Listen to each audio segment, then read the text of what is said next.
अब आपका नेक्स्ट जो है दैट इज योर CSMA-CD। तो थोड़ा सा कर लेते हैं CSMA-CD वाला भी। तो what is the CSMA-CD? Collision detection है ना, मेन मसला इसमें कॉलिजन का ही हो रहा है। So CSMA-CD, carrier sensing multiple access collision detection. So in networks where the propagation delay is small relative to the packet transmission time, the CSMA scheme and its variant can result in smaller average delays and higher throughput than with Aloha protocols. ठीक है, so this performance improvement is due primarily to the fact that carrier sensing reduces the number of collisions. हमें ये पता है कि career जो आपका sensing है वो थोड़ा कॉलिजन्स तो रिमूव करता है, and more important the length of the collision intervals. The main drawback of CSMA based scheme is however is that contending stations continue transmitting their data packets even when collision occurs. Main drawback क्या है, collisions कम तो हो रही है आपकी Aloha के comparison में, but यहाँ पे क्या होता है कि अगर कॉलिजन हो भी गई ना तो भी वो डेटा पैकेट सेंड करते रहते हैं। So for long data packets, the amount of wasted bandwidth is significantly compared with the propagation time. तो अब इन्होंने यूँ कहा भाई कि बैंडविड्थ तो काफी रिड्यूस होती जा रही है इससे, है ना, हमारा क्या हो रहा है वापस से डेटा सेंड ही करे जा रहे हैं, वेस्ट होता जा रहा है, तो बैंडविड्थ वेस्ट ही हो रही है। So furthermore, nodes may suffer unnecessarily long delays waiting for the transmission of the entire packet to complete before attempting to transmit the packet again.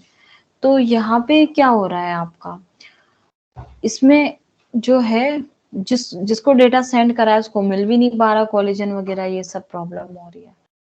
So to overcome the shortcoming of CSMA based scheme and further reduce the collision interval, network using CSMA-CD, carrier sensing multiple access collision detection, extend the capabilities of a communicating nodes to listen while transmitting, है ना, this allows the node to monitor the signal on the channel and detect a collision when it occurs. तो basically आप जब transmit कर रहे हो तो उसकी कंडीशन का भी पता लगाते रहो, ठीक है, यानी कि कॉलिजन्स को भी देखते रहो, अगर कॉलिजन्स बढ़ गई हैं तो डेटा फिर से ट्रांसमिट मत करो। More specifically, if a node has data to send, it first listen to determine if there is an ongoing transmission over the communication channel.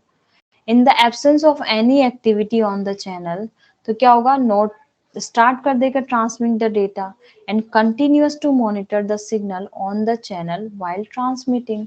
तो जब सेंड कर भी दिया तो भी कंटिन्यूअसली मॉनिटर कर रहा है। If an interfering signal is detected over the channel, अगर इसको पता चल गया कि कुछ है तो the transmitting station immediately aborts its transmission, तो वो रोक देगा उसको ट्रांसमिट करना। ठीक है, इसका मतलब क्या हो रहा है, कॉलिजन अगर आपको डिटेक्ट हो गई तो आपने उसको अबॉर्ट कर दिया। सो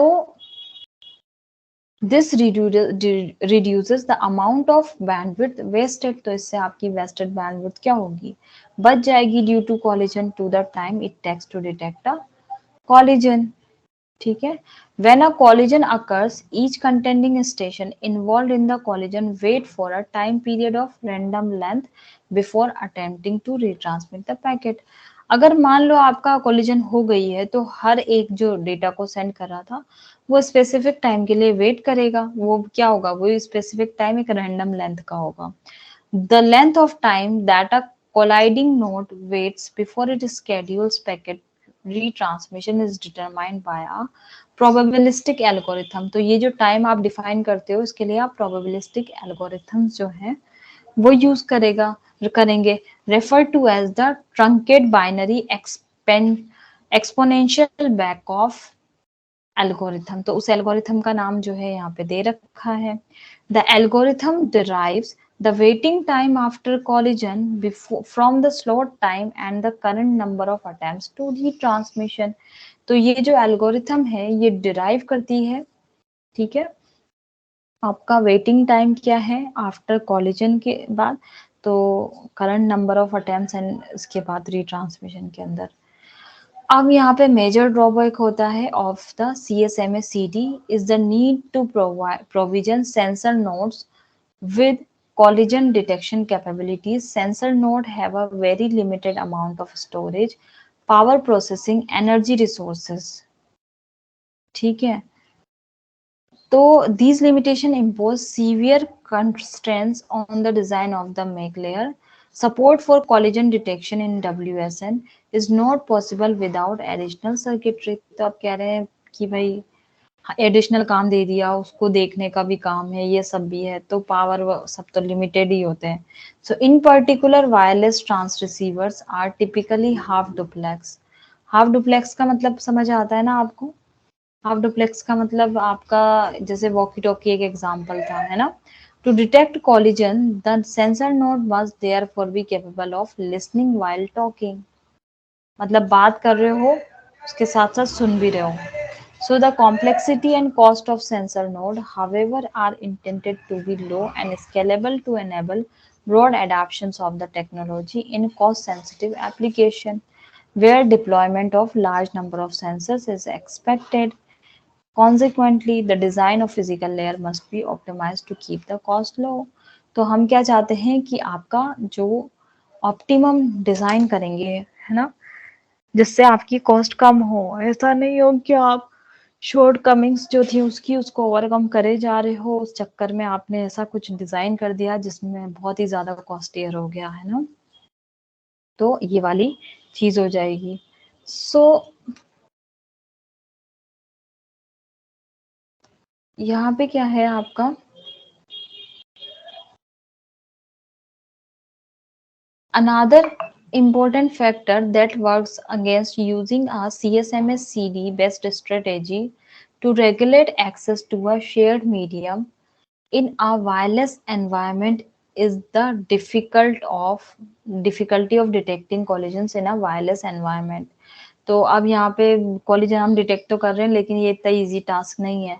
In a wired medium, the low attenuation of the signal makes it such that the values of signal to noise ratio are nearly the same as the transmitter and the receiver। तो वो बताना चाह रहे हैं कि भाई अगर wired medium होता तो चलो ठीक है, वहां तो हम signal to noise ratio transmission के टाइम पे, रिसीविंग के टाइम पे दोनों में देख लेते हैं, तो हम उससे बहुत सारे रिजल्ट को एनालाइज कर लेते हैं।